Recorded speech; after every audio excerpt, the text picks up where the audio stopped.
No niin, tervepä terve pitkästä aikaa. Ja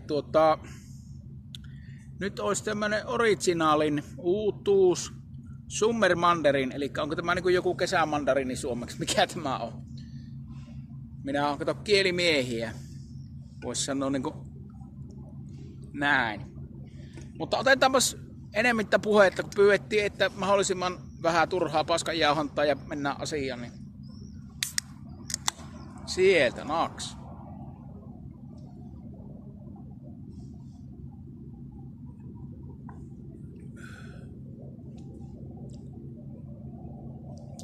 Jaa, ensin porasuu hiukan semmonen perusjaffamainen. Ei huono.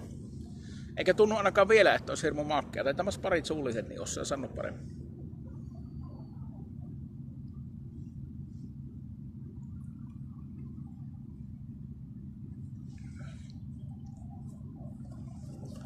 Edelleen ihan hyvä suutuntuma.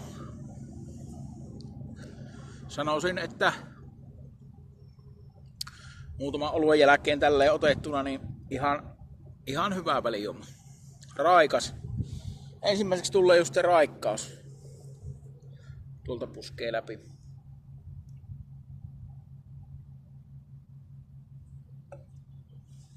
Aivan.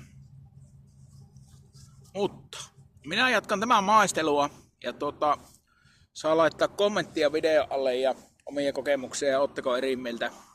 Minusta tulee ensimmäiseksi just niinku jaffa tuosta sivu- tai perusmaasta niinku puski, semmonen keltainen jaffa itelle. Mutta ihan jees.